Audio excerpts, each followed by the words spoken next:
지난번부터 바울의 기도를 살펴보는 어떤 본문에 와서 오늘은 그 기도의 내용 중에 두 번째 해당하는 부분입니다. 기억나실 겁니다. 신자가 마땅히 해야 될 첫 번째 기도가 무엇이었는가? 18절이었죠. 우리 주 예수 그리스도의 하나님 영광의 아버지께서 지혜와 계시의 영을 너희에게 주사 하나님을 알게 하시고, 이게 바울의 첫 번째 기도였습니다. 신앙인이 평생 기도해야 될 내용들이 수백 가지, 수천 가지 되겠지만 가장 먼저 해야 될 기도가 무엇인가? 하나님을 아는 것이었습니다.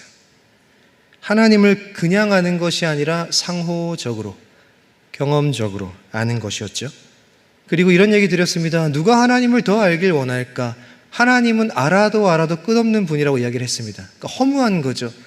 목사님, 아무리 알아도 하나님을 다 알 수 없다고 얘기한다면 왜 알아야 합니까? 그런데 아이러니하게도 누가 하나님을 더 알길 원하느냐? 하나님을 이미 알고 있는 사람이라고 말씀드렸습니다. 왜냐하면 하나님은 알면 알수록 그분을 향해 더 목마르게 만드실 수 있는 매력 넘치는 분이고, 그분을 알면 알수록 더 알고 싶도록 만드시는 분이며, 그분과 더 함께 하도록, 함께 하고 싶도록 만드시는 분이시기 때문에 우리가 하나님을 더 알고 싶다라는 마음을 가지는 사람은 하나님을 아는 사람이다 라는 이야기를 드렸습니다. 그렇기 때문에 하나님을 알게 좀 해주십시오 라고 구하는 게 신앙의 본질이었죠. 오늘은 그와 이어지는 두 번째 기도입니다. 두 번째 기도는 이렇게 시작합니다. 18절에 너희 마음의 눈을 밝히사. 그러니까 바울이 이렇게 기도하는 거죠. 하나님을 알게 하시고 라고 구해라. 그리고 나의 마음의 눈을 밝혀달라고 구해라. 생각해보면 이 두 가지 전부 다 신앙의 본질이고 신앙의 전부입니다. 저에게 신앙이 뭐냐 물으신다면 저는 이 두 가지로 명쾌하게 답을 드릴 수 있을 것 같아요. 신앙은 지혜와 계시의 영을 주셔서 하나님을 평생 알아가는 것, 그리고 우리의 마음의 눈이 밝아져서 하나님이 우리를 위해 하신 일들을 점점 더 보게 되는 것. 이 두 가지가 신앙의 전부입니다. 평생의 시간을 들여 하나님을 더 아는 것, 그리고 우리의 마음의 눈은 점차 더 밝아져서 그가 우리를 위해 무엇을 하셨는지, 어디까지 하실 건지 하나님의 일하심을 자꾸자꾸 더 많이 보게 되는 거죠. 이게 신앙의 전부여야 합니다. 이게 전부여야 되는 거예요. 여러분과 제가 교회 다니면서 신앙생활한다 했을 때 우리의 초점은 이게 다여야 됩니다. 그래서 바울은 얘기하죠. 그게 너무 중요하니 우리의 마음의 눈이 밝아져야 한다. 창세기 3장 7절을 보면 아담과 하와가 선악을 알게 하는 나무의 열매를 먹는 장면이 나옵니다. 창세기 3장 7절입니다. 제가 한번 읽어볼게요. 여자가 그 나무를 본즉 먹음직도 하고 보암직도 하고 지혜롭게 할 만큼 탐스럽기도 한 나무인지라. 여자가 그 열매를 따먹고 자기와 함께 있는 남편에게도 주매 그도 먹은지라. 이에 그들의 눈이 밝아져. 먹고 나니 그들의 눈이 밝아졌다고 말합니다. 그런데 선악과를 먹고 나서 눈이 밝아진 그 결과가 뭐였냐면 자기들이 벗은 줄 알고 부끄러워하기 시작합니다. 그 전에 순수하게 바라봤던 서로의 존재를 바라보는 눈이 달라지는 거죠. 분명히 눈이 밝아졌는데 불행해졌습니다. 이것은 그 이유를 사는 우리에게도 동일하게 해당됩니다. 말씀 하나만 더 찾아볼게요. 누가복음입니다. 누가복음 24장을 보면 31절부터 32절까지 엠마오라는 곳으로 가던 제자들을 예수님께서 만나십니다. 제가 30절부터 한번 읽어볼게요. 그들과 함께 음식 잡수실 때에 떡을 가지사 축사하시고 떼어 그들에게 주시니 그들의 눈이 밝아져 그인 줄 알아보더라.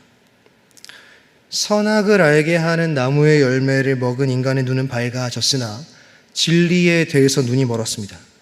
그러나 부활하신 주님을 만난 자들은 영적 세계의 눈이 다시 뜨여지는 것이 성경의 약속입니다. 창세기를 보면 인간이 태어나 아담과 하와가 선악과를 먹는 순간 눈이 밝아졌죠. 그런데 어디에 눈을 멀었느냐? 진리와 하나님에 대해 눈이 멉니다. 그 이로부터 출생한 모든 자들이 그 영역을 벗어나지 못하는 게 인간의 현실이죠.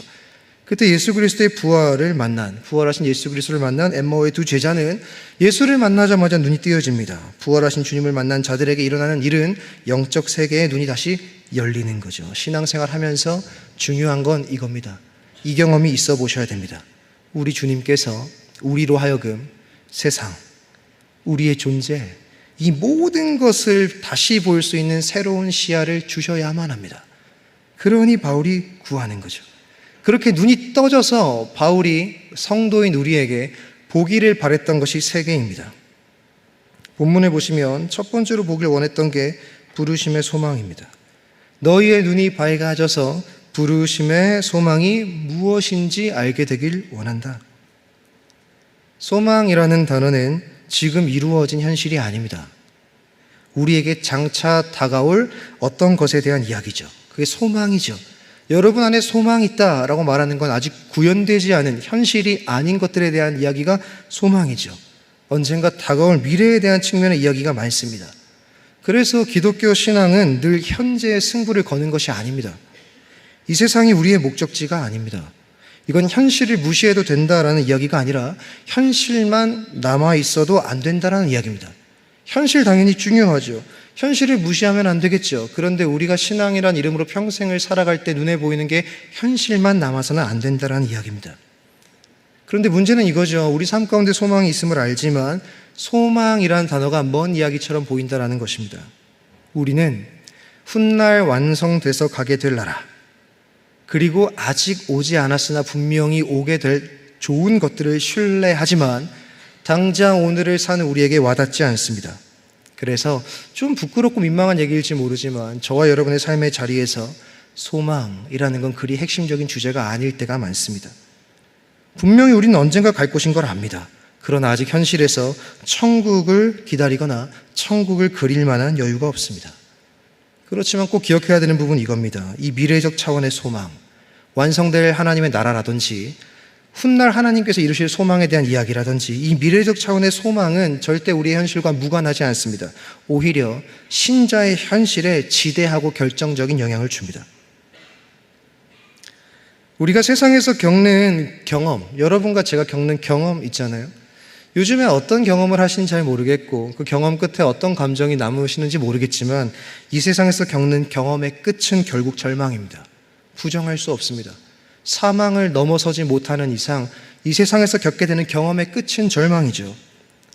그러니 보세요. 이 땅에서 절망을 향해 내닫고 있는 우리의 인생 가운데 성령이 눈을 밝혀주지 않으시면 소망이 보이지 않는 건 당연한 일입니다. 그리고 소망이 보이지 않으면 뭐만 남으시는지 아십니까? 처절한 현실밖에 안 남습니다. 왜죠? 소망이 없으면 현실에서 승부를 내야만 하기 때문입니다. 그러니까 미래에 대한 소망이 안 보입니다. 그럼 다들 뭐 하느냐? 현실밖에 없는 거지. 여기서 승부를 보고 여기서 누릴 걸 누리고 여기서 얻을 걸 얻는 것밖에 안 남는 거죠. 세상 한번 보십시오. 소망 없는 세상. 현재가 전부이기 때문에 뺏고 뺏기는 전쟁터. 이게 세상입니다. 현재밖에 남아있지 않은 세상에 생기는 두 번째 또 다른 문제는 지금의 만족을 추구하는 겁니다. 지금밖에 없잖아요. 지금밖에 없으니까 지금 박터지게 싸우는 게 첫 번째 현실이라면 또 다른 현실은 지금밖에 없으니까 지금의 만족을 추구하는 겁니다. 스스로 소망을 만들어낼 길이 없어요. 세상에는 스스로 소망이라는 걸 만들어낼 수가 없습니다. 세상이 얘기하는 모든 끝자락은 절망일 수밖에 없죠. 사망을 이기지 못하는 이상. 아까 얘기 드렸지 않습니까? 스스로 소망을 만들어낼 방법이 없는 세상이 겨우 내놓는 대답이 뭐냐? 이 세상이 천국이라고 우리를 설득하는 일입니다. 여기가 천국이다. 이 세상을 천국처럼 만드는 거죠, 세상이. 그런데 보세요. 사실 이 땅, 이 세상이라는 존재는 자기 자신을 천국처럼 만들 수 없습니다. 세상은 사실 자신을 천국처럼 만들 수 없기 때문에 천국처럼 느껴지는 유사 천국을 많이 만들어냅니다. 그래서 세상에는 소비적인 문화가 차고 넘치는 겁니다. 그러나 유사할지 모르나 꼭 기억하십시오. 그것이 천국은 아닙니다. 유사하죠. 한순간에 행복이 있죠. 벅참이 있죠. 기쁨이 있습니다. 향락이 있죠. 즐거움이 있고 쾌락이 있죠. 그러나 유사할지 모르나 천국은 아닙니다. 추구할수록 더 목마릅니다. 모든 즐거움이 짧습니다. 세상의 그 어떤 즐거움도 길게 가지 않고 즐거움이 오래 가지 않습니다.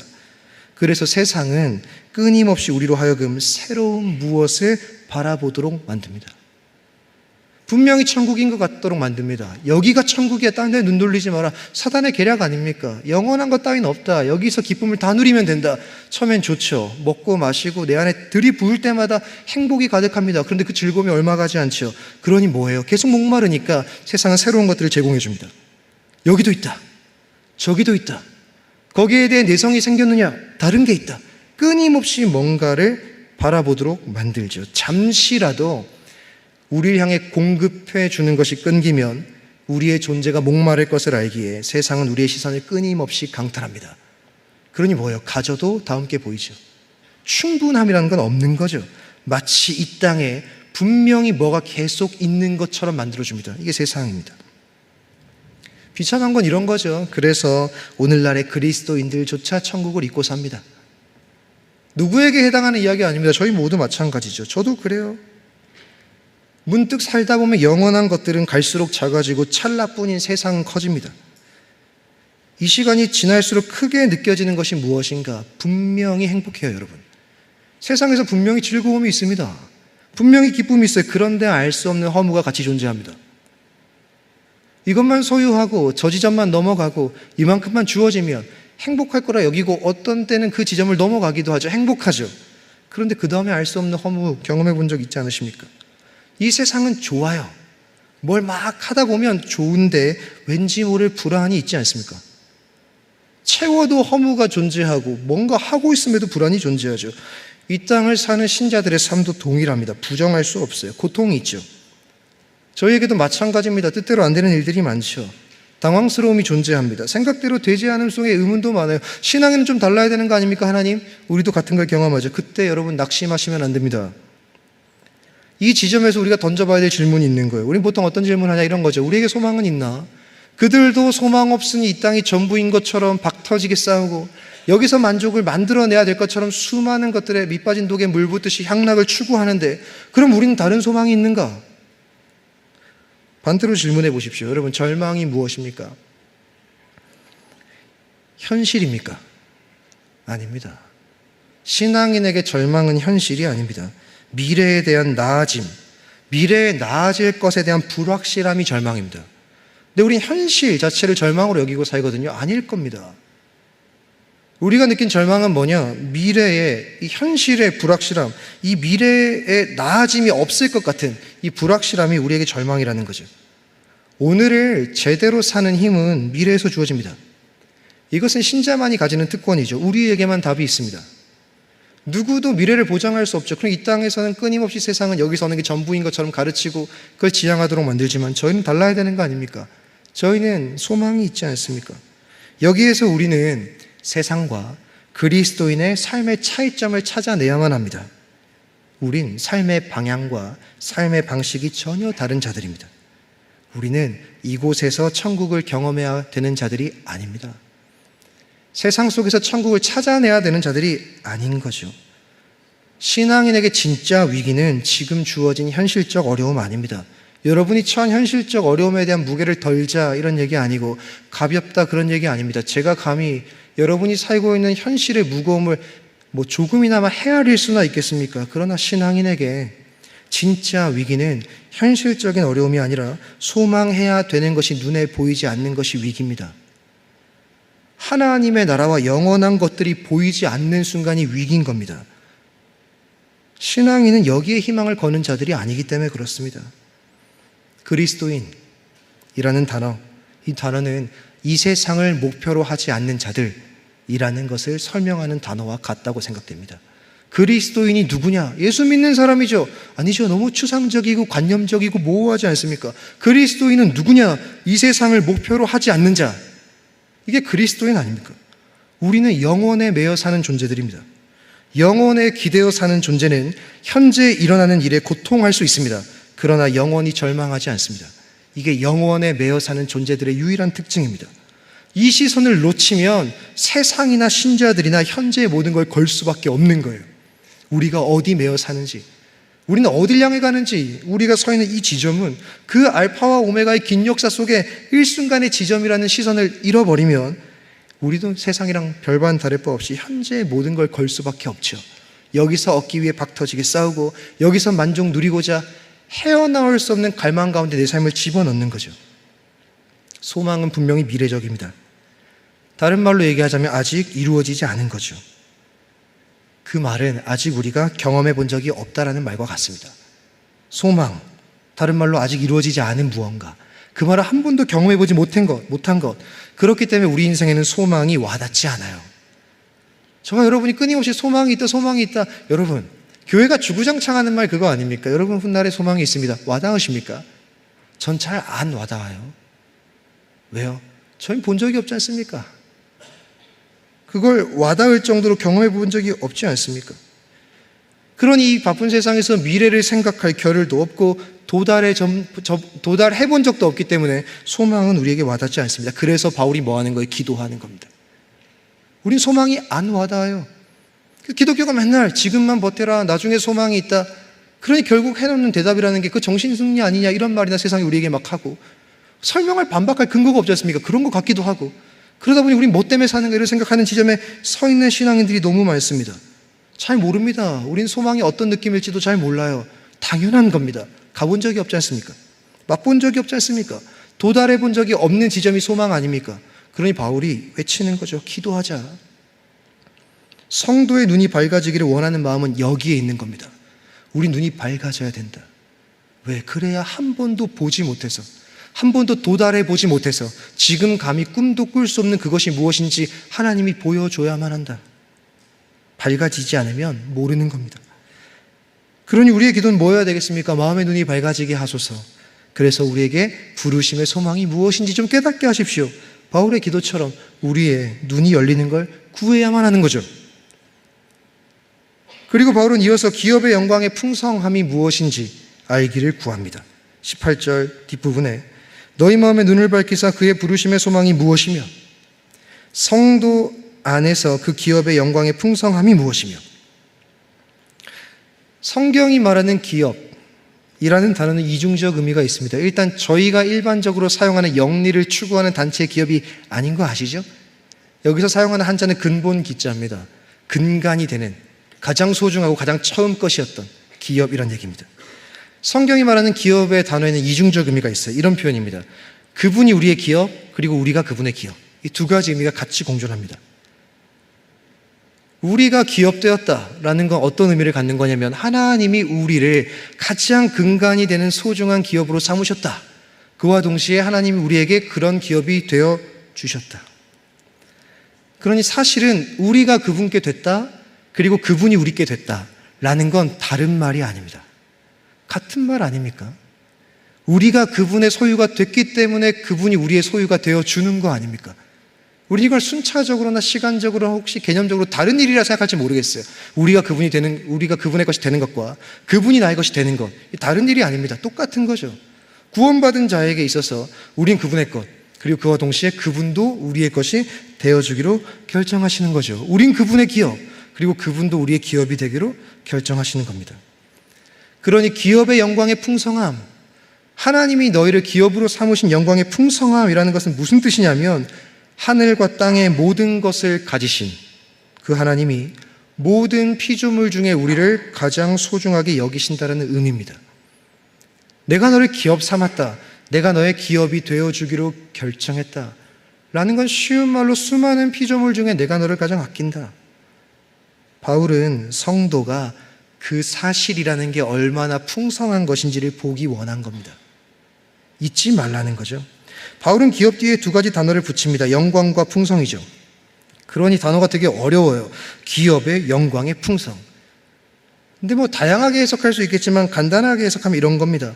바울은 우리가 하나님의 기업이 됐다, 소유가 됐다, 그리고 하나님이 우리의 것이 되어주기로 결정하셨다라는 이 사실을 설명하기 위해 사용할 수 있는 최고의 언어를 가지고 와서 사용하는 중입니다.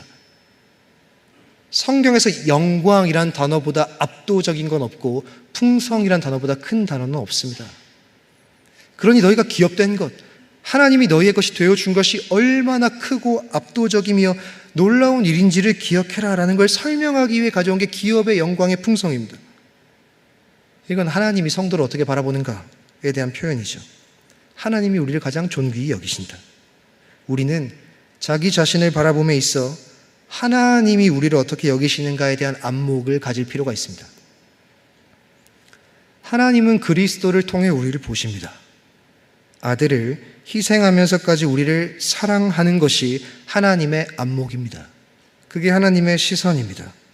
그런 의미로 성도, 교회는 하나님의 최고의 관심입니다. 세상이 어떻게 평가하든 신자된 자들의 존재는 존귀합니다. 그들에게 주어질 장래의 것들은 상상을 초월합니다. 하나님의 자녀이자 최고의 관심을 받고 있는 존재로서 누리게 될 영광이 너무나 크다라는 말입니다. 우리가 스스로를 바라보며 있어 이 하나님의 시야를 가지게 되시기를 축복합니다. 바울은 그래서 눈이 열려지기를 구하는 겁니다. 눈이 열려서 좀 봐야 됩니다. 하나님, 이들이 우리의 존재가 이때 당시엔 더하죠. 굉장히 작고 소수 중에 소수 아닙니까? 우리의 눈이 열려져서 좀 볼 수 있어야 됩니다. 우리를 기업으로 삼으신 하나님의 사랑의 넉넉함을 좀 봐야 됩니다. 우리를 위해 준비하신 훗날 기업의 풍성함을 우리가 볼 수 있어야 됩니다. 그러니 하나님 눈을 뜨게 하십시오 라는 이야기를 하는 거죠. 여러분 기억하십시오. 우린 그분의 기업입니다. 그분 거란 얘기죠. 그 사랑의 풍성함이 우리 삶에 있습니다. 또한 그분이 우리의 기업입니다. 그렇기에 얻게 될 영광의 풍성함을 가진 것이 우리입니다. 스스로 초라하게 여기면 안 됩니다. 꼭 기억하십시오. 우리의 인생은 결코 빈약하지 않습니다. 이 사실 때문에. 바울은 거기에 우리가 눈뜨기를 원하는 거죠. 그리고 바울은 마지막으로 이렇게 얘기합니다. 19절에 그의 힘의 위력으로, 문장이 너무 길어요. 힘의 위력으로 역사하심을 따라 믿는 우리에게 베푸신 능력의 지극히 크심이 어떠한 것인지 한 번만 더 읽어볼게요. 저도 잘 이해가 안 돼서. 힘의 위력으로 역사하심을 따라 믿는 우리에게 베푸신 능력의 지극히 크심이, 대체 이게 뭡니까? 그게 어떠한 것인지 좀 너희가 깨달아야 된다. 그러니 눈을 열어달라고 구해라. 멋진 단어들의 나열입니다. 힘, 위력, 역사, 능력, 크심. 근데 공통 분모가 있어요. 힘, 위력, 역사, 능력, 크심. 이 단어들의 공통점은 간단합니다. 능력입니다. 힘, 위력, 그게 역사하는 능력의 크심, 공통점이 능력이죠. 에베소 성도들이 살고 있던 에베소 지역은 로마 제국, 당시 시대죠. 로마 제국 영향 아래에서 정치적, 종교적으로 힘을 가지고 있던 막강한 거대 도시입니다. 이게 무슨 말이냐? 그 도시 안에는 온갖 종류의 힘들이 서로 자랑되던 도시란 얘기입니다. 오늘날 우리 시대와 비슷하지 않습니까? 오늘날도 능력을 자랑하는 세상입니다. 돈, 권력, 외모, 건강, 인기도 능력이죠. 정보도 능력입니다. 우리가 이 땅에서 보면서 어쩌면 추구하고 얻고자 원하는 모든 것들은 능력이란 단어와 다 직결됩니다. 오늘날의 세상도 능력을 자랑하는 문화입니다. 힘이 곧 매력 아닙니까? 돈, 매력 아닙니까? 권력, 매력 아닙니까? 외모, 매력 아닙니까? 건강, 매력 아닙니까? 인기, 매력 아닙니까? 정보, 매력 아닙니까? 세상은 능력을 자랑하죠. 힘을 추구하고 힘을 가진 자들을 숭배하며 추앙합니다. 바울이 살던 에베소 똑같습니다. 그런데 그 속에서 바울은 세상의 능력의 시선을 뺏기지 않는 중입니다. 그 세상의 능력 중심에서 하나님의 능력에 집중하는 중입니다.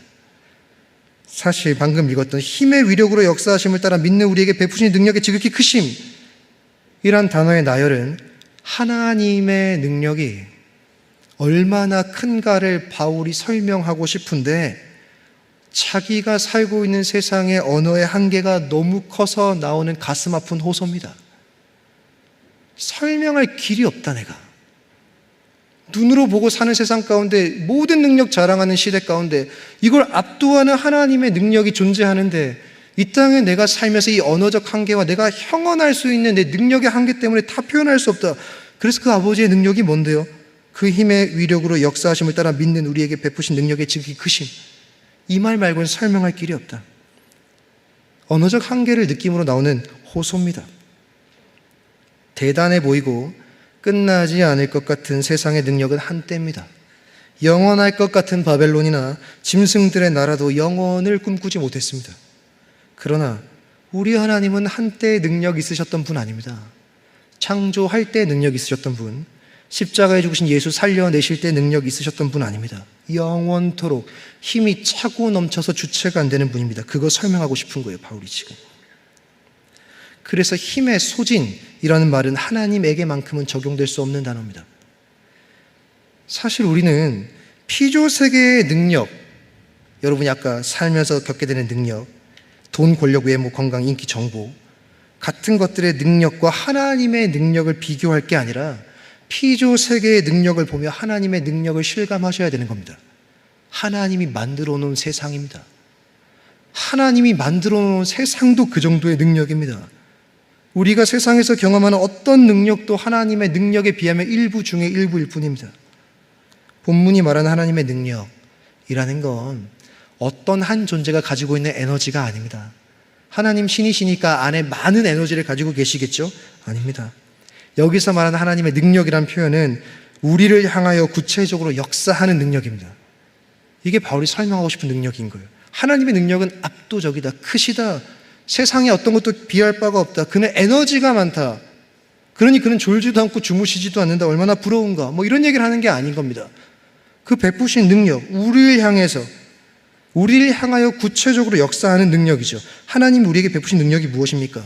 우리에게 약속된 미래, 그 소망이 우리의 것이 될 수 있도록 역사하는 능력입니다. 그게 하나님의 능력이죠. 제가 깜짝 놀랐어요. 에베소서를 한 지 꽤 됐는데 아직 1장 19절이라는 사실에 너무 놀랐습니다. 그리고 뒤를 넘겨보다가 6장까지나 있구나, 이걸 다 할 수나 있을까, 이런 생각도 했었고, 1장부터 지금까지 보시면 다 내용을 제가 설명드릴 수 없겠죠. 그런데 사실 1장 3절부터 주구장창했던 얘기가 뭡니까?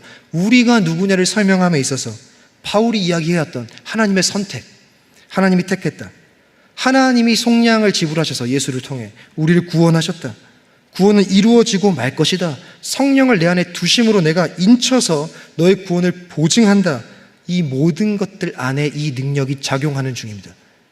그러니 그거 다 나열하고 여기서 능력이 나와야 되는 거죠. 하나님이 한 인생을 향해 발휘하시는 모든 일들에 대해서 그것이 분명히 이루어진 사실이고 그 뒤에 이루어질 수밖에 없구나라는 것에 대한 근거로서 이 능력을 얘기하는 겁니다. 무엇보다 그 능력이 가장 대표적으로 드러나는 곳 읽지 않았습니다. 다음번 본문이기 때문에. 근데 살짝 읽어볼게요. 그 능력이 대표적으로 드러나는 곳이 어디냐? 20절입니다. 그의 능력이 그리스도 안에서 역사하사 죽은 자들 가운데서 다시 살리시고. 하나님의 이 압도하시는 능력이 가장 대표적으로 드러나는 것이 어디냐? 그리스도 안에서 역사하사 그리스도를 살려내신 것. 하나님의 베푸심의 능력이 얼마나 크냐면 사망을 이기시고 부활로 열매를 맺으신다라는 이야기입니다. 제가 아까 얘기했지 않습니까? 우리는 하나님의 능력과 세상의 능력을 비교한다고. 세상의 능력 중에 가장 큰 능력이 뭔지 아십니까? 사망입니다. 죽음의 권세는 이 땅에서 모든 걸 멈추게 합니다. 사망 앞에서는 우리가 자랑하던 어떤 힘도 무력합니다. 꽤 대단해 보이는 힘도 죽음 앞에서는 전혀 먹히지 않습니다. 죽음이 다가오는데 돈, 그게 어떤 일을 할 수 있습니까? 고작 연명하는 거 할 수 있겠습니까? 권력, 외모, 건강, 인기, 정보가 대체 우리의 죽음이라는 걸 어떻게 뛰어넘게 하겠습니까? 한 20년, 한 200년 정도 연장할 뿐 영원한 절망을 막기나 하겠습니까? 꽤 대단해 보이는 힘도 죽음 앞에서는 전혀 먹히지 않습니다. 그래서 이 땅에 존재하는 모든 것 중에 가장 큰 능력은 사망입니다. 그런데 하나님의 능력이 나타납니다. 하나님 다른 거 해결 안 하세요. 하나만 하십니다. 사망을 꺾습니다. 보여줘야죠. 다른 것이 순차적으로 한 존재의 인생 속에 언젠가 해결될 겁니다. 하나님이 여러분을 사랑하시고 붙드는 이상 모든 게 언젠가 여러분들에게 해소가 되겠죠. 그 약속 뭐 붙들고 사실 겁니까? 사망을 꺾어야죠. 그리스도가 죽은 자 가운데 다시 사십니다. 그 얘기하는 거죠. 지극히 크심의 능력, 그 능력이 그리스도 안에서 역사하사 죽은 자들 가운데 그를 다시 살려내셨다. 바울은 성도에게 주어진 것들이 얼마나 든든한 기반 위에 서 있는지 설명하는 중입니다. 우리의 구원이 연약한 우리에게 달려있다면 그 구원은 사실 부실하고 불안합니다. 그러나 우리의 존재, 그리고 존재가 경험한 구원이라는 것이 하나님의 능력에 붙잡혀 있기에 우리의 구원과 우리의 존재에 대한 하나님의 사랑은 그 무엇도 방해할 수 없는 겁니다. 바울은 이 사실에 눈뜨기를 원하는 거죠. 부르심, 기업의 풍성함, 능력의 크심, 그런 것들입니다. 사실 제가 오늘 설교를 통해 여러분과 나누고 싶었던 주제는 기독교인의 내세관입니다. 내세관. 방금 언급했던 이 세 가지에 눈뜨기를 원한다. 부르심, 기업 사무심, 베푸신 능력의 크심. 이 표현들은 사실 미래와 내세를 지향하는 것처럼 보입니다.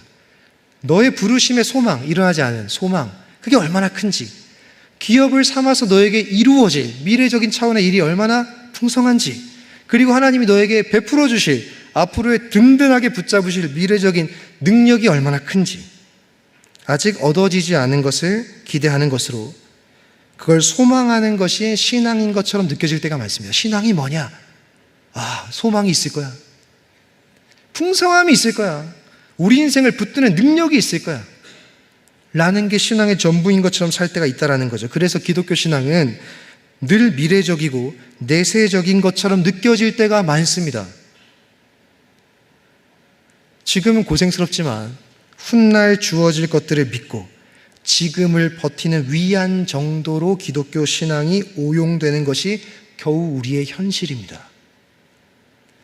신앙이 있다라는 걸 겨우 우리가 설명하는 게 지금은 힘들지만 주어질 것들을 믿고 버티고 지금 좀만 견디자, 자기 위안 삼는 거, 이게 신앙의 전부인 것처럼 느끼는 거죠. 그런데 꼭 기억하십시오. 기독교 신앙은 미래적, 내세적으로만 보면 문제가 생깁니다.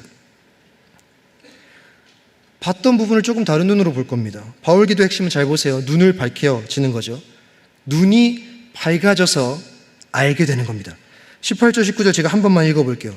너희의 마음의 눈을 밝혀서 그의 부르심의 소망이 무엇이며 성도 안에서 그 기업의 영광의 풍성함이 무엇이며 그의 힘의 위력으로 역사하심을 따라 믿는 우리의 베푸신 능력의 지극히 크심이 어떠한 것을 너희로 알게 하시기를 구한다. 이 기도의 핵심 딱 하나죠. 눈이 밝아져서 뭘 알게 되기를 구한다. 잘 보세요. 부르심, 나를 부르신 것, 나를 기업으로 삼으신 것, 그리고 아주 중요한 것, 그의 능력을 잘 보십시오. 그의 힘의 위력으로 역사하심을 따라 믿는 우리에게 베푸신 능력의 지극히 크심. 앞으로 베푸실 능력의 지극히 크심이 아니고 이미 베푸신 능력의 지극히 크심입니다. 싹 다 미래에 일어날 소망이 아니라 이미 이루어진 과거입니다. 여러분 부르신 것 과거입니다. 기업 삼으신 것 과거입니다. 베푸신 능력 과거입니다.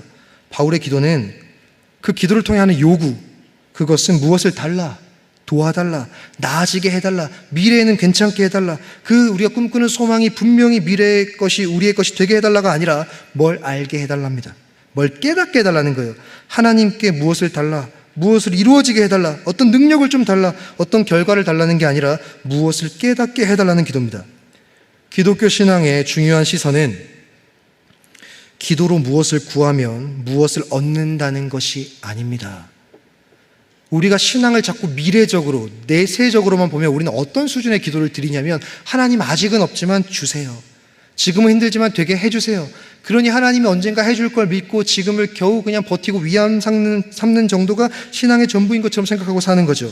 그런데 기독교 신앙의 중요한 시선은 오히려 하나님이 우리에게 먼저 무엇을 하셨기 때문에 우리가 무엇을 구할 수 있다라는 게 초점입니다. 바울이 그거 가르쳐주고 싶은 겁니다. 우린 자꾸 아직 안 이루어진 거, 뭐 얻어야 되는 거, 해결돼야 되는 거, 하나님 맡겼습니다. 되게 해주실 거죠? 그러니 마음속으로 오늘도 기도했으니까 위안 삼아서 하루를 버티는 거. 근데 바울이 깨닫게 하는 건 그런 게 아닙니다. 뭐 달라, 미래적인 뭐 해달라가 아니고 우리를 이미 부르신 부르심이 얼마나 큰 건지, 그게 얼마나 소망되는 건지, 우리를 이미 기업을 삼으신 그 영광스러움이 얼마나 풍성한 건지, 우리에게 이미 베푸신 능력이 얼마나 큰지 하나님 우리가 이미 하신 일을 좀 알게 하십시오.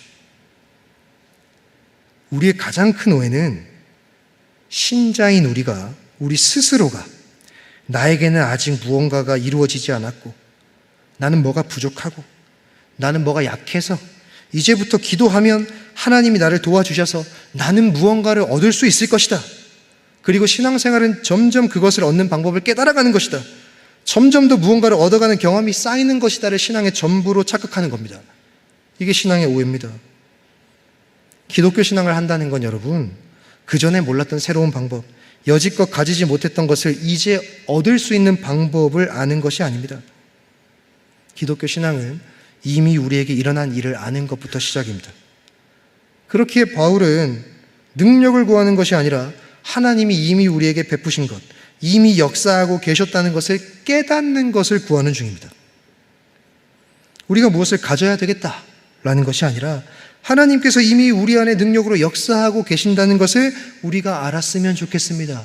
라는 기도의 내용인 거죠. 우리가 신자가 된 일은 꼭 기억하세요. 우리가 시작하지 않았습니다, 여러분. 저와 여러분 이 자리에 앉아있는 거 우리가 시작한 거 아닙니다.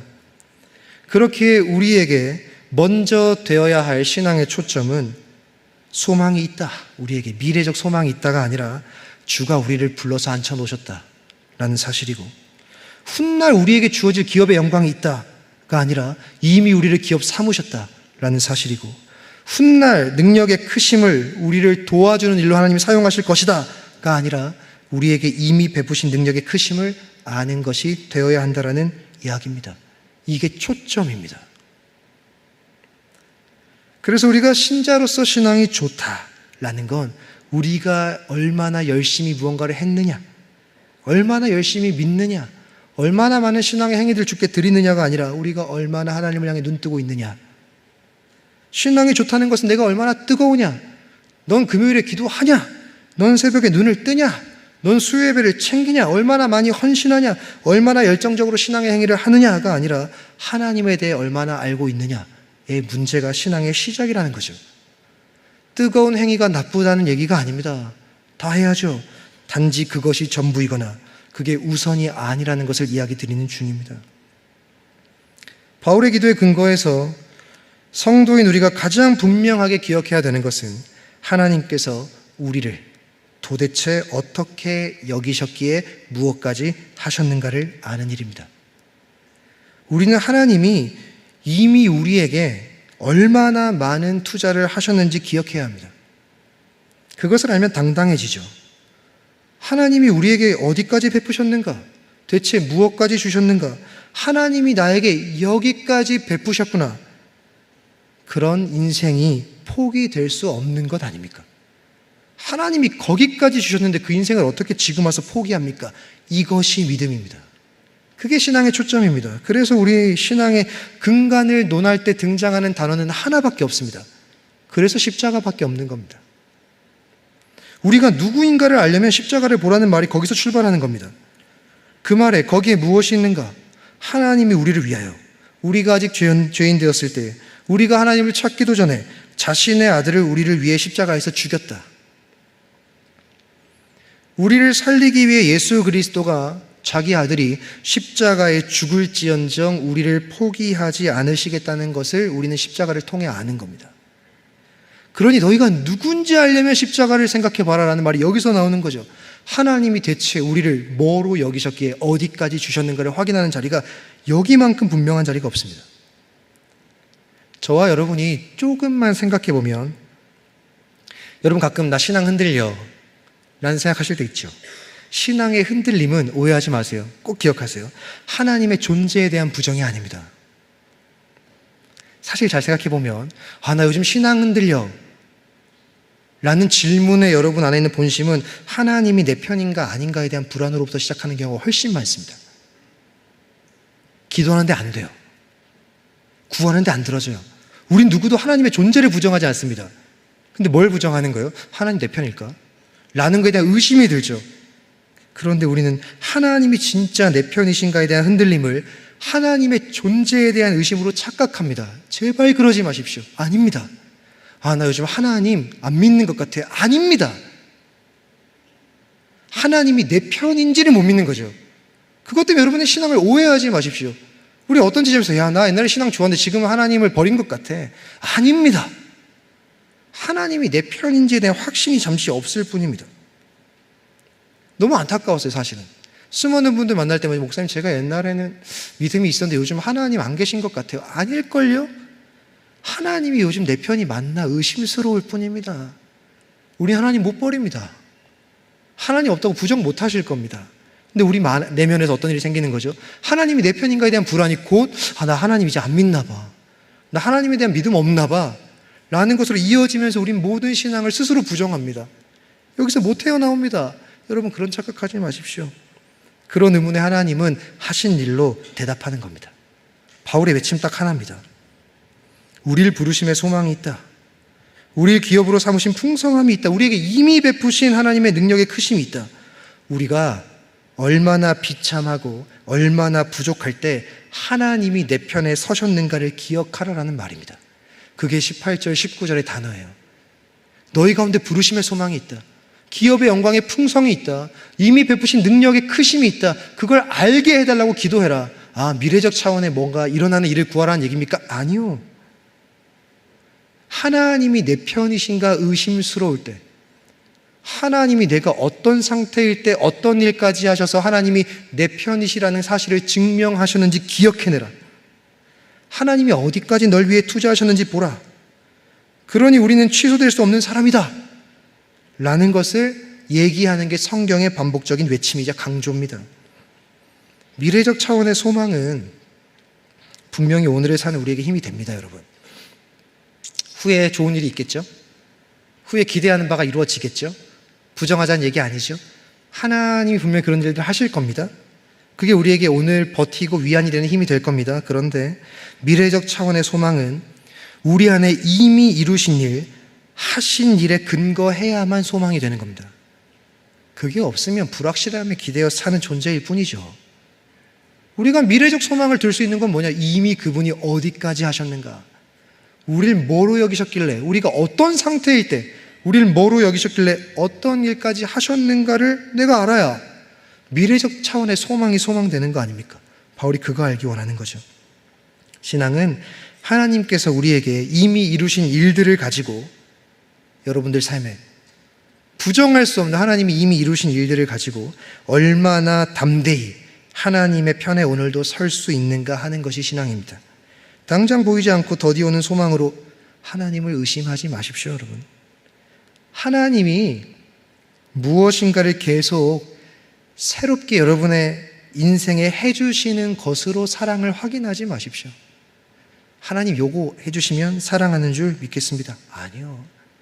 십자가에서 자기까지 주신 분이 안 주시면 이유가 있는 거고 때가 되면 주어주실 텐데 우리는 더디오는 소망으로 하나님을 의심하고 계속 새로운 거 안 해주시면 하나님의 사랑을 의심하는 수준을 좀 벗어나 봐야 되지 않겠습니까?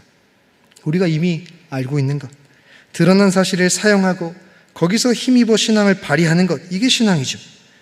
오늘 본문의 외침은 막연한 미래를 주목하도록 만드는 이야기 아닙니다. 일어날 일, 소망을 두는 것도 아닙니다. 이미 일어난 일에 소망을 두게 하죠. 그와 더불어 오늘을 주목하게 만듭니다. 제가 아까 내세간 이야기한다 그랬죠. 이 단어, 이 18절, 19절이 가지는 미래적 차원의 소망이 있을 거고 과거에 이미 이루신 일에 근거해야 되고 그것을 깨닫게 되면 오늘을 사는 힘이 생겨야만 합니다. 잘 들어보세요. 여러분과 저는 부름받았습니다. 부름받은 존재, 이미 기업이 된 존재, 이미 베푸신 능력을 받은 존재, 그 단어가 가지는 의미, 우리가 그분의 기업되었다는 말의 의미, 그분의 베푸신 능력의 크심으로 우리가 붙들려 있다는 말의 의미는 하나님께서 우리가 어떤 목표와 목적을 가지고 있는 존재인지 잊지 말라는 말과 같습니다. 부름 받았습니다. 기업으로 삼아졌습니다. 그 일을 이루기 위해 이미 베푸신 크신 능력을 경험했죠. 그 말인즉슨 다른 존재로 부르셨다라는 얘기입니다. 부름을 받았다라는 것의 초점은 나 이제 부름 받았어가 초점이 아닙니다. 누가 불렀는가가 초점입니다. 우린 자꾸 내가 받은 자리에서 내가 얻은 약속을 가지고 우리의 미래적 소망을 가지는 차원을 넘어서지 못한다 그랬더니 나쁜 게 아니고, 그런데 더 중요한 건 뭐냐? 나 부름 받았습니다. 근데 누가 불렀습니까? 그래서 바울이 우리가 부름받은 존재임을 제발 알아라 라는 바울의 기도에서 신앙이라는 것은 결국 우리가 무언가를 정하거나 우리가 무언가를 결정하거나 우리가 힘을 내는 것이 아니라 그 목적과 그 방향과 그 방식과 그 내용과 그 원리가 이제 부르신 자의 손 안에 있으니 그분의 요구와 명령 앞에 순종하며 그 순종하는 자리로 가야 된다는 강조가 같이 담겨있는 단어입니다. 널 부르셨다. 너희를 기업 삼으셨다. 예수 그리스도를 통해 너희를 큰 능력으로 붙잡으셨다 라는 건 우리가 과거에 이런 일을 경험했지, 그렇기 때문에 미래에도 그 일을 기대할 수 있겠지 수준을 넘는다는 거죠. 우리를 불러 놓았다라는 건 어떤 얘기냐? 이제 우리가 어떤 목적지를 향해 가며 어떤 내용을 가지고 살며 어떤 방식과 원리로 부르신 자의 앞에서 그분의 요구와 명령을 순종하며 살아가는 자리에까지 가야만 하는 새로운 존재다 라는 것을 알아라 라는 의미를 같이 담고 있다라는 얘기입니다. 그렇게 이 기도는 미래를 마냥 기다리는 것을 넘어 오늘을 지향하는 기도입니다. 여러분, 부르심의 소망을 기억하십시오. 이미 부르셨고 앞으로도 소망 가운데 여러분 인도하실 겁니다. 그와 동시에 우리 생각에는 누가 날 부르셨지? 그러니까 당연히 생각나야 된다는 이야기입니다. 그럼 난 어떤 존재지? 뭘 목적하며 사는 존재지? 어떤 내용을 써가며 100년 인생 살아야 되는 존재지? 어떤 방식으로 살아야 되는 존재지? 난 누굴 위해 누구에게 순종하며 사는 존재지라는 깨닫는 자리까지 가라. 그 말인 거죠. 우리가 부름받은 존재, 기업이 된 존재임을 안다는 것은 천국 가는 것, 결국 얻게 될 영광이 있는 것으로 생각하는 미래적 차원의 시선을 넘어서 내가 오늘도 그분께, 하나님께 부름받은 존재로서 부르신 분께 항복하며 살고 있는가? 라는 것을 제발 스스로 물어봐 달라라는 의미가 담겨 있는 말입니다. 이것을 놓치면 안 됩니다. 부르심의 소망을 기억하십시오. 기업된 걸 기억하십시오. 베푸신 능력의 지극히 크심을 기억하십시오 라는 말은 다른 말로 오늘을 제발 낭비하며 살지 마십시오 라는 말과 같은 말입니다. 기독교 신앙은 내가 하고 싶은 것을 하는 게 아닙니다. 하나님이 요구하시는 것을 하는 게 신앙입니다. 우리는 신앙을 자꾸 어떻게 이해하냐면 내가 하고 싶은 것을 하나님이 해주시는 쪽으로 갑니다. 하나님, 저 신앙 있어요. 이거 하고 싶어요. 해주세요. 우리의 신앙이 나의 세상의 염려와 결탁하고 있는 것은 아닌지 늘 점검해 봐야 됩니다. 여러분, 요즘 제일 원하는 게 무엇입니까? 주님 더 아는 거 원하십니까? 마음의 눈이 밝아져 주가 우리를 위해 어디까지 일하셨는가를 좀 보기 원하십니까? 아니면 하나님, 제가 주님을 알긴 알되 제가 원하는 방식, 원하는 것, 새로운 것들을 들어주는 방식으로 하나님 좀 알고 싶습니다. 주님이 날 좀 부유하게 해주시는 방식으로, 주님이 날 평안하게 해주시는 방식으로, 주님이 날 행복하게 해주시는 방식으로 하나님을 알길 원합니다. 이런 기도 구하고 계십니까? 주님을 찾는 이유가 혹시 세상 문제 해결해 주기 위한 바람이 전부입니까? 기독교의 내세관은 현실을 없는 듯이 살자거나 막 살자거나 마음대로 살자는 것이 아닙니다. 언젠가 될 거고 언젠가 갈 거니까 지금은 관련 없이 살자 이런 얘기가 아니죠. 이미 이루셨고 앞으로도 이루실 일들이 있기에 그 목표, 그 목적을 가지고 오늘을 어떻게 살 것인가를 내가 스스로 결정하고 그 일에 집중해서 노력해서 살자는 것이고, 이미 주셨고 내세 얻을 것이기에 오늘을 마음대로 살자는 이야기가 아니라는 말입니다. 제가 말씀 하나만 마지막으로 읽도록 하겠습니다. 우리는 어떤 목적으로 부름을 받았는가? 디모데전서 6장 11절 12절입니다. 은혜가 되시는 분들은 어디 꼭 기억해 놓으시면 좋을 것 같아요. 오직 너 하나님의 사람아, 이것들을 피하고 의와 경건과 믿음과 사랑과 인내와 온유를 따르며 믿음의 선한 싸움을 싸우라. 영생을 취하라. 이를 위하여 내가 부름을 받았고. 하나님은 우리 가운데 우리가 어떤 존재로 부름받았으며 왜 기업으로 삼으셨는지 분명하게 밝혀줍니다. 우리의 부르심은 무엇입니까? 영생을 위해 부름받는 겁니다. 영생을 얻게 될 것이라고 생각하시면 안 돼요. 앞에서부터 보시면 경건, 믿음, 사랑, 인내, 온유를 쫓으며 믿음의 선한 싸움을 싸우며 영생을 취해야 되는 거죠. 이게 무슨 말이냐면 이렇게 해야 구원받는다는 얘기가 아니라 구원받은 자답게 삶에서 이 일들을 추구하며 살라라는 것에 대한 표현입니다. 이걸 연습하라는 얘기입니다. 우리는 영생을 가진 자답게 이 땅에서 영생에 걸맞는 삶을 연습하며 살도록 부름받은 자들입니다. 이게 부르심의 목적이죠. 그래서 신자의 영광, 저와 여러분이 우리가 주께 드릴 영광이라는 건 우리가 얼마나 잘 버는가, 우리가 얼마나 우월한가, 우리가 얼마나 많이 가졌는가가 아닙니다. 우리가 얼마나 경건한가, 우리가 얼마나 하나님이 우리의 인생을 통해 하나님의 일들을 하시는가, 우리 삶에서 우리가 하나님을 얼마나 많이 아는가, 우리의 눈이 뜨여져 얼마나 깊은 하나님과의 사귐이 있는가, 이 내용을 가지고 계셔야 신자의 영광입니다. 그래서 이걸 제대로 이해한 사람들은 오늘 할 일을 해야 되는 거죠.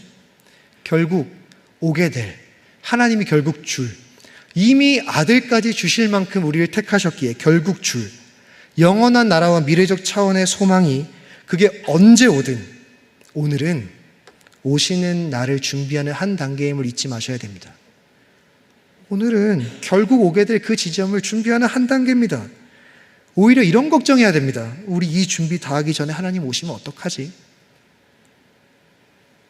난 의와 경건과 믿음과 사랑과 인내와 온유를 따르며 믿음의 선한 싸움을 싸우며 영생에 걸맞는 수준을 연습하는 게 아직 미비한데 혹시나 오시면 어떡하지?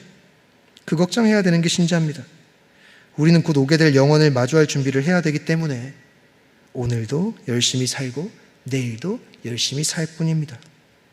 주어진 일상의 사명을 열심히 살 뿐 아니라 여러분 일상에 주어진 여러 가지 일들, 거룩을 매일 준비하며 경건을 연습하고 부름받은 성도답게 사는 싸움을 치열하게 하며 힘 닿는 대로 여러분의 존재가 이 땅에 좀 유익한 존재가 되기 위해, 그리고 내가 직면한 모든 일, 그게 선한 일이건 힘든 일이건 가릴 거 없이 내가 직면한 모든 일을 통해 이 땅 가운데 그리스도가 존귀 여김을 받도록 만드는 인물이 되기 위해 우린 사는 겁니다.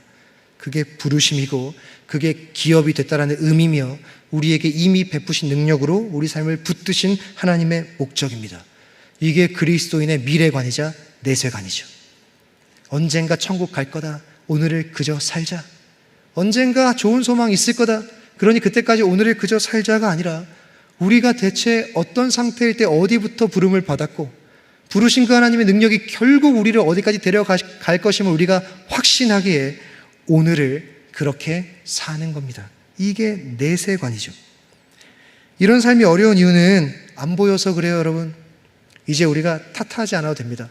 목사님, 저거 잘 안 돼요. 오늘 열심히 사는 거 안 돼요. 의와 경건, 믿음, 사랑, 인내, 온유 따르는 거 안 돼요. 믿음의 선한 싸움 잘 안 돼요. 세상이 커서 거기에 그냥 취해서 사는 게 저에게 익숙해요. 세상이 만들어 놓은 유사천국을 못 벗어나요. 전 영생을 위해 치열함이 없어요. 다 그렇습니다. 그래서 바울은 뭐 하는 거죠? 보기를 구하는 겁니다. 하나님, 보여주셔야 합니다. 우리가 어떤 약속 속에 있는 존재인지 보여주셔야 합니다. 그게 없으면 우리 세상에 목매어 살 겁니다. 하나님, 보여주셔야 합니다. 우리가 내일의 소망을 못 두면 현실이 무의미합니다. 하나님, 살긴 살겠지만 신자다운 현실을 못 살 겁니다. 하나님, 영원한 영광의 풍성함을 보지 못하면 우리는 순간의 성실함을 내놓지 못할 것입니다. 하나님, 그러니 좀 보여주십시오. 내 마음의 눈을 밝혀주셔서 알게 하십시오 라고 기도하는 거죠. 이런 삶에 대해서 세상, 우리 주변 누구도 박수 쳐주지 않을 겁니다. 미련하다 하겠죠. 그리스도인으로서 마땅한 삶에 대해 세상의 어느 누구도 우리에게 지지해주거나 위로해주거나 격려해주지 않을 겁니다. 그러니 힘들겠죠. 그러나 여러분, 좀 더 멀리 보고 사시기 바랍니다. 누가 나를 보고 계시는지, 나는 누구를 향해 가고 있는지, 그것을 보고 이 싸움을 승리해 내셔야만 합니다. 하나님이 오늘의 우리를 기뻐하시도록 하는 것, 하나님이 오늘의 나를 기뻐하시도록 만드는 것, 이게 신앙입니다. 말씀을 정리하도록 하겠습니다. 에베소 성도들을 향한 바울의 기도를 통해 우리는 신앙의 두 가지 본질, 두 가지 핵심을 봤습니다. 첫째는 하나님을 알아가는 것. 이게 전부죠. 사실 신앙하며 다른 것들 신경 쓰지 않으셔도 될지 모릅니다. 내가 잘하고 있나? 신앙생활이라는 걸. 너무 우리에게 많은 행위가 존재하지 않습니까? 교회 안에. 그러니 더 많은 행위를 할수록 잘한다고 착각하는 경우도 많고, 거의 아무것도 안 해서 내가 신앙을 못한다고 착각할 수도 있습니다. 다른 거 신경 쓰지 않아도 됩니다. 제일 중요한 게 뭡니까? 나 하나님 알아가고 있는 중인가? 수많은 행위에 둘러싸여 있는데 하나님이 희미해지고 있으면 신앙 안 하는 거고, 어떤 한계 때문에 굉장히 적은 일을 하지만 그것 때문에 풍성한 하나님을 알아가는 중이면 우린 바른 신앙하고 있는 것일지도 모릅니다. 자, 오해하면 안 됩니다. 다 때려치고 이제 아무것도 안 섬기고 우리 말씀만 보자 이런 얘기 아니죠. 우리의 모든 행위를 통해 하나님을 아는 것으로 귀결돼야 된다는 이야기입니다. 그분을 알아가는 것이 전부입니다. 지적인 알미 아니죠. 정보의 축적 아니고 그분을 깊이 경험하며 알아가는 것. 그리고 두 번째는 우리의 눈이 점점 열려가는 겁니다. 하나님을 알아가는 것뿐만 아니라 하나님이 우리에게 베푸신 것들을 점점 보는 거죠. 우리는 하루아침에 모든 것을 보게 되지 않습니다, 여러분. 그러나 결국 우리의 신앙의 방향은 하나님이 하신 일들을 점점 보게 되는 방향으로 조금씩 향해야 되는 겁니다. 하나님을 점점 더 알아가게 되고 하나님이 우리에게 행하신 일들을 조금씩 맛보기 시작할 때 우리의 신앙은 바뀌기 시작할 겁니다. 저 여러분이 속해 있는 공동체 건강성도 마찬가지입니다. 우리 교회, 우리 교회 청년부, 뭐 1청년, 2청년, 3청년, 우리의 중그룹, 소그룹 마찬가지죠. 공동체가 추구해야 되는 것은 다른 것이 아닙니다. 하나님을 더 많이 알아가는 신자들이 늘어나야 되는 겁니다. 우리의 영적 눈이 열려져야 되는 겁니다. 그래서 하나님이 우리에게 베푸신 것들이 무엇인가를 보는 일들이 늘어나야 그게 교회입니다. 하나님을 알고 하나님의 일들이 보일수록 우리의 신앙은 풍성해지는 겁니다. 그렇기에 날마다 기도하시기 바랍니다. 내 눈을 열어주십시오. 그리고 하나님을 더 알게 해주십시오. 이 두 가지면 족합니다. 그냥 매일 이 기도면 족합니다. 하나님 더 알게 해주십시오. 내 마음에 눈을 열어 하나님이 내게 이루신 일들을 좀 보게 하십시오. 우리가 지금 자리에서 이 초점을 잃으면 우리 신앙은 길을 잃어버릴 겁니다. 우리 신앙은 종교가 돼버리거나 신앙의 힘이라는 것을 한 번도 경험해 보지 못한 무기력한 신자가 될 겁니다. 하나님을 더 깊이 알아갈수록 더 알고 싶은 하나님을 만나시는 여러분의 매일의 일상이 되시기를 주님의 이름으로 축복합니다. 우리의 눈이 열려 하나님이 행하시고 이루신 일들을 점점 더 많이 보게 되고 그것이 힘이 되고 절망할 수밖에 없는 현실에서 절망하지 않고 부르심에 담긴 소망, 기업의 풍성과 우리를 붙들고 계시는 능력의 크심을 매일매일 붙드시며 힘들면 힘들수록 결국 가게 될 소망의 나라를 응시하시고 그 전에 이 땅 가운데 주가 우리 가운데 이루어 주실 수많은 소망들을 분명하게 응시함으로 믿음으로 달려가시는 매일의 흔적을 남기는 한 주 평생의 삶이 되시기를 주님의 이름으로 축복합니다. 이 시간 함께 성천하도록 하겠습니다.